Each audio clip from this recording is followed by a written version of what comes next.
എൻ്റെ കർത്താവും എൻ്റെ ദൈവവുമേ, എന്നിലൂടെ അങ്ങയുടെ വചനങ്ങൾ കേൾക്കുന്ന എല്ലാ മക്കളുടെയും, പ്രത്യേകിച്ച് അപകടങ്ങളാലും പലതരത്തിലുള്ള രോഗങ്ങളാലും കഷ്ടതയിലായിരിക്കുന്നവരുടെയും പ്രയാസങ്ങൾ, ദുഃഖങ്ങൾ, ആകുലതകളെല്ലാം നീക്കി അവർക്ക് സന്തോഷവും സമാധാനവും സൗഖ്യവും അവിടുന്ന് കൊടുക്കണമേ എന്ന് താഴ്മയോടെ പ്രാർത്ഥിച്ചുകൊണ്ട് ഇന്നത്തെ ക്ലാസ് ആരംഭിക്കാം. ഇന്ന് നമ്മൾ പഠിക്കുന്നത് ലേവ്യപുസ്തകം 26-ാം അധ്യായമാണ്. ഈ അധ്യായത്തിൽ ആകെ 46 വചനങ്ങളാണുള്ളത്. ഈ 26-ാം അധ്യായത്തിൽ പ്രധാനമായി 3 കാര്യങ്ങളാണുള്ളത്. അവ ഏതൊക്കെയെന്ന് നോക്കാം. 1. അനുസരണയുള്ള ഇസ്രായേലിന്മേലുള്ള ദൈവിക അനുഗ്രഹങ്ങൾ.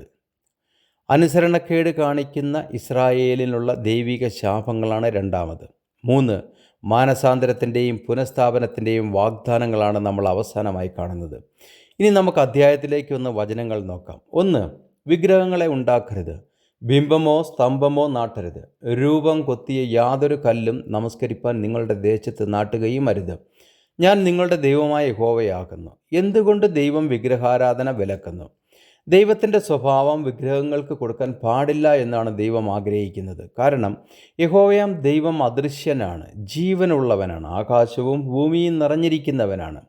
എന്നാൽ വിഗ്രഹമോ അത് മനുഷ്യനുണ്ടാക്കുന്നതും കാണാനും തൊടാനും കഴിയുന്ന ഒരു വസ്തു ആയതുകൊണ്ട് നമ്മൾ ദൈവത്തെ ഒരു നിർജീവ വസ്തുവിലേക്ക് ചുരുക്കാൻ പാടില്ല എന്ന് ദൈവം പറയുന്നു. അങ്ങനെ ചെയ്യുന്നതിലൂടെ നമ്മൾ ദൈവത്തിൻ്റെ മഹത്വത്തെ ചെറുതാക്കുകയാണ് ചെയ്യുന്നത്. ചിലർ പറഞ്ഞേക്കാം പുതിയ നിയമത്തിൽ അങ്ങനെ ഒരു വിലക്കില്ല എന്ന്. എങ്കിൽ നമുക്കതൊന്ന് നോക്കാം. പുതിയ നിയമം വിഗ്രഹാരാധന വിലക്കുന്നുണ്ടോ? എങ്ങനെ? കർത്താവ് പറഞ്ഞു, ദൈവം ആത്മാവാകുന്നു, അവനെ നമസ്കരിക്കുന്നവർ ആത്മാവിലും സത്യത്തിലും നമസ്കരിക്കണം. വിശുദ്ധ യോഹന്നാൻ 4:24. വിശുദ്ധ പൗലോസ്ലീഹ പറഞ്ഞു, വിഗ്രഹാരാധികൾ, വ്യഭിചാരികൾ, സ്വയഭോഗികൾ, പുരുഷകാമികൾ, കള്ളന്മാർ, അത്യാഗ്രഹികൾ, മദ്യപന്മാർ, വാവിഷ്ണക്കാർ, പിടിച്ചുപറിക്കാർ എന്നിവർ ദൈവരാജ്യം അവകാശമാക്കുകയില്ല. 1 കൊരിന്ത്യർ 6:9 മുതൽ 10 വരെയാണ് ഞാൻ വായിച്ചത്. അതുകൊണ്ട് പ്രിയരെ, വിഗ്രഹാരാധന വിട്ടോടുവീൻ. വിശുദ്ധ പൗലോസ്ലീഹ 1 കൊരിന്ത്യർ 10:4 എഴുതിയിരിക്കുന്നതാണ്. എന്നാൽ യോഹന്നാൻ സ്ലീഹ പറഞ്ഞു, കുഞ്ഞുങ്ങളെ വിഗ്രഹങ്ങളോട് അകന്ന് സൂക്ഷിച്ചു കൊള്ളുവീൻ. 1 യോഹന്നാൻ 5:21 ഞാൻ വായിച്ചത്. ഇതിൽ നിന്ന് നിങ്ങൾക്ക് മനസ്സിലായി കാണുമല്ലോ പുതിയ നിയമവും വിഗ്രഹാരാധന ശക്തമായി വിലക്കുന്നുവെന്ന്. 2 മുതൽ 13 വരെയുള്ള ഭാഗങ്ങളിൽ നമ്മൾ കാണുന്നത് ദൈവത്തെ അനുസരിക്കുന്ന ഇസ്രായേലിന് ദൈവം കൊടുക്കുന്ന വലിയ അനുഗ്രഹങ്ങളാണ്. എന്തൊക്കെയെന്ന് നോക്കാം. നിങ്ങൾ എൻ്റെ ശബ്ബത്തുകൾ ആചരിക്കുകയും എൻ്റെ വിശുദ്ധ മന്ദിരം ബഹുമാനിക്കുകയും വേണം. എൻ്റെ ചട്ടം ആചരിച്ച് എൻ്റെ കൽപ്പന പ്രമാണിച്ചനുസരിച്ചാൽ ഞാൻ തക്ക സമയത്ത് നിങ്ങൾക്ക് മഴ തരും, ഭൂമി വിളവ് തരും, ഭൂമിയിലുള്ള വൃക്ഷവും ഫലം തരും. നിങ്ങളുടെ മെതി മുന്തിരിപ്പഴം പറിക്കുന്നത് വരെ നിൽക്കും, മുന്തിരിപ്പഴം പറിക്കുന്നത് വിതക്കാലം വരെയും നിൽക്കും. നിങ്ങൾ തൃപ്തരായി അഹോവൃത്തി കഴിച്ച് ദേശത്ത് നിർഭയം വസിക്കും. ഞാൻ ദേശത്ത് സമാധാനം തരും, നിങ്ങൾ കിടക്കും, ആരും നിങ്ങളെ ഭയപ്പെടുത്തുകയില്ല.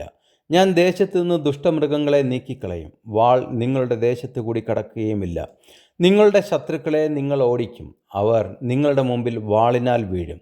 നിങ്ങളിൽ 5 പേർ 100 പേരെ ഓടിക്കും, നിങ്ങളിൽ 100 പേർ 10,000 പേരെ ഓടിക്കും. നിങ്ങളുടെ ശത്രുക്കൾ നിങ്ങളുടെ മുമ്പിൽ വാളിനാൽ വീഴും. ഞാൻ നിങ്ങളെ കടാക്ഷിച്ച് സന്താന സമ്പന്നരാക്കി പെരുക്കുകയും നിങ്ങളോടുള്ള എൻ്റെ നിയമം സ്ഥിരമാക്കുകയും ചെയ്യും. നിങ്ങൾ പഴയ ധാന്യം ഭക്ഷിക്കുകയും പുതിയതിൻ്റെ നിമിത്തം പഴയത് പുറത്തിറക്കുകയും ചെയ്യും. ഞാൻ എൻ്റെ നിവാസം നിങ്ങളുടെ ഇടയിലാക്കും, എൻ്റെ ഉള്ളം നിങ്ങളെ വെറുക്കുകയില്ല. ഞാൻ നിങ്ങളുടെ ഇടയിൽ സഞ്ചരിച്ചു കൊണ്ടിരിക്കും, ഞാൻ നിങ്ങൾക്ക് ദൈവവും നിങ്ങൾ എനിക്ക് ജനവുമായിരിക്കും. നിങ്ങൾ മിസ്രയീം ദേശത്ത് അടിമകളാകാതിരിപ്പാൻ അവരുടെ ദേശത്ത് നിന്ന് നിങ്ങളെ കൊണ്ടുവന്ന നിങ്ങളുടെ യഹോവയായ ദൈവമാകുന്നു ഞാൻ നിങ്ങളുടെ നുകക്കൈകളെ ഒടിച്ച് നിങ്ങളെ നിവർന്ന് നടക്കുമാറാക്കിയിരിക്കുന്നു. ജീവനുള്ള ദൈവത്തെ അനുസരിക്കുന്ന ഇസ്രായേലിന് കൊടുക്കുന്ന അനുഗ്രഹങ്ങൾ എത്ര മനോഹരമാകുന്നുവെന്ന് നോക്കുക. ഇങ്ങനെ മനുഷ്യരെ അനുഗ്രഹിക്കാൻ കഴിയുന്ന മറ്റൊരു ദൈവത്തെ നിങ്ങൾക്കറിയുമോ? എനിക്കറിയില്ല. അടുത്തതായി, അനുസരണക്കേട് കാണിക്കുമ്പോൾ ഇസ്രായേലിന് കൊടുക്കുന്ന ദൈവിക ശാപങ്ങളെ ഒന്ന് ശ്രദ്ധിച്ച് കേൾക്കുക. എന്നാൽ നിങ്ങൾ എൻ്റെ വാക്ക് കേൾക്കാതെയും ഈ കൽപ്പനകളൊക്കെയും പ്രമാണിക്കാതെയും എൻ്റെ ചട്ടങ്ങൾ ധിക്കരിച്ച് നിങ്ങളുടെ ഉള്ളം എൻ്റെ വിധികളെ വെറുത്ത് നിങ്ങൾ എൻ്റെ കൽപ്പനകളൊക്കെയും പ്രമാണിക്കാതെ എൻ്റെ നിയമം ലംഘിച്ചാൽ ഞാനും ഇങ്ങനെ നിങ്ങളോടുകൂടെ ചെയ്യും. എങ്ങനെ? കണ്ണിനെ മങ്ങിക്കുന്നതും ജീവനെ ക്ഷയിപ്പിക്കുന്നതുമായ ഭീതി, ക്ഷയരോഗം, ജ്വരം എന്നിവ ഞാൻ നിങ്ങളുടെ മേൽ വരുത്തും. നിങ്ങളുടെ വിത്ത് നിങ്ങൾ വെറുതെ വിതയ്ക്കും, ശത്രുക്കൾ അത് ഭക്ഷിക്കും. ഞാൻ നിങ്ങളുടെ നേരെ ദൃഷ്ടി വെക്കും, നിങ്ങൾ ശത്രുക്കളോട് തോറ്റുപോകും. നിങ്ങളെ ദോഷിക്കുന്നവർ നിങ്ങളെ ഭരിക്കും, ഓടിക്കുന്നവർ ഇല്ലാതെ നിങ്ങൾ ഓടും. ഇതെല്ലാമായിട്ടും നിങ്ങൾ എൻ്റെ വാക്ക് കേൾക്കാതിരുന്നാൽ നിങ്ങളുടെ പാപങ്ങൾ നിമിത്തം ഞാൻ നിങ്ങളെ 7 മടങ്ങ് ശിക്ഷിക്കും. ഞാൻ നിങ്ങളുടെ ബലത്തിൻ്റെ പ്രതാപം കെടുക്കും. നിങ്ങളുടെ ആകാശത്തെ ഇരുമ്പ് പോലെയും ഭൂമിയെ ചെമ്പ് പോലെയുമാക്കും. നിങ്ങളുടെ ശക്തി വെറുതെ ക്ഷയിച്ചു പോകും. നിങ്ങളുടെ ദേശം വിളവ് തരാതെയും ദേശത്തിലെ വൃക്ഷം ഫലം കായ്ക്കാതെയും ഇരിക്കും. നിങ്ങൾ എനിക്ക് വിരോധമായി നടന്ന് എൻ്റെ വാക്ക് കേൾക്കാതിരുന്നാൽ ഞാൻ നിങ്ങളുടെ പാപങ്ങൾക്ക് തക്കവണ്ണം 7 മടങ്ങ് ബാധ നിങ്ങളുടെ മേൽ വരുത്തും. ഞാൻ നിങ്ങളുടെ ഇടയിൽ കാട്ടുമൃഗങ്ങളെ അയക്കും. അവ നിങ്ങളെ മക്കളില്ലാത്തവരാക്കുകയും നിങ്ങളുടെ കന്നുകാലികളെ നശിപ്പിക്കുകയും നിങ്ങളെ എണ്ണത്തിൽ കുറയ്ക്കുകയും ചെയ്യും. നിങ്ങളുടെ വഴികൾ പാഴായി കിടക്കും. ഇവയായാലും നിങ്ങൾക്ക് ബോധം വരാതെ നിങ്ങൾ എനിക്ക് വിരോധമായി നടന്നാൽ ഞാനും നിങ്ങൾക്ക് വിരോധമായി നടന്ന് നിങ്ങളുടെ പാപങ്ങൾ നിമിത്തം 7 മടങ്ങ് നിങ്ങളെ ദണ്ഡിപ്പിക്കും. എൻ്റെ നിയമത്തിൻ്റെ പ്രതികാരം നടത്തുന്ന വാൾ ഞാൻ നിങ്ങളുടെ മേൽ വരുത്തും. നിങ്ങൾ നിങ്ങളുടെ പട്ടണങ്ങളിൽ ഒന്നിച്ചു കൂടുമ്പോൾ ഞാൻ നിങ്ങളുടെ ഇടയിൽ മഹാമാരി അയക്കുകയും നിങ്ങളെ ശത്രുവിൻ്റെ കയ്യിൽ ഏൽപ്പിക്കുകയും ചെയ്യും. ഞാൻ നിങ്ങളുടെ അപ്പമെന്ന കോൽ ഒടിച്ചിരിക്കുമ്പോൾ 10 സ്ത്രീകൾ ഒരടുപ്പിൽ നിങ്ങളുടെ അപ്പം ചുട്ട് നിങ്ങൾക്ക് തിരികെ തൂക്കിത്തരും. നിങ്ങൾ ഭക്ഷിച്ചിട്ട് തൃപ്തരാകുകയില്ല.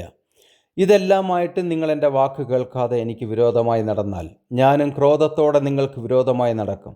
നിങ്ങളുടെ പാപങ്ങൾ നിമിത്തം നിങ്ങളെ 7 മടങ്ങ് ശിക്ഷിക്കും. നിങ്ങളുടെ പുത്രന്മാരുടെ മാംസം നിങ്ങൾ തിന്നും. നിങ്ങളുടെ പുത്രിമാരുടെ മാംസവും തിന്നും. ഞാൻ നിങ്ങളുടെ പൂജാഗിരികളെ നശിപ്പിച്ച് നിങ്ങളുടെ സൂര്യവിഗ്രഹങ്ങളെ വെട്ടിക്കളയുകയും നിങ്ങളുടെ ശവം നിങ്ങളുടെ വിഗ്രഹങ്ങളുടെ ഉടലിന്മേൽ ഇട്ടുകളയുകയും എനിക്ക് നിങ്ങളോട് വെറുപ്പ് തോന്നുകയും ചെയ്യും. ഞാൻ നിങ്ങളുടെ പട്ടണങ്ങളെ പാഴ്നിലവും നിങ്ങളുടെ വിശുദ്ധ മന്ദിരങ്ങളെ ശൂന്യവുമാക്കും. നിങ്ങളുടെ സൗരഭ്യവാസന ഞാൻ മണക്കുകയില്ല. ഞാൻ ദേശത്തെ ശൂന്യമാക്കും. അതിൽ വസിക്കുന്ന നിങ്ങളുടെ ശത്രുക്കൾ അതിങ്കൽ ആശ്ചര്യപ്പെടും. ഞാൻ നിങ്ങളുടെ ജാതികളുടെ ഇടയിൽ ചിതറിച്ച് നിങ്ങളുടെ പിന്നാലെ വാൾ ഊരും. നിങ്ങളുടെ ദേശം ശൂന്യമായി നിങ്ങളുടെ പട്ടണങ്ങൾ പാഴ്നിലമായും കിടക്കും. അങ്ങനെ ദേശം ശൂന്യമായി കിടക്കുകയും നിങ്ങൾ ശത്രുക്കളുടെ ദേശത്തിരിക്കുകയും ചെയ്യുന്ന നാളൊക്കെയും അത് തൻ്റെ ശബത്തുകൾ അനുഭവിക്കും. അപ്പോൾ ദേശം സ്വസ്ഥമായി കിടന്ന് തൻ്റെ ശബത്തുകൾ അനുഭവിക്കും.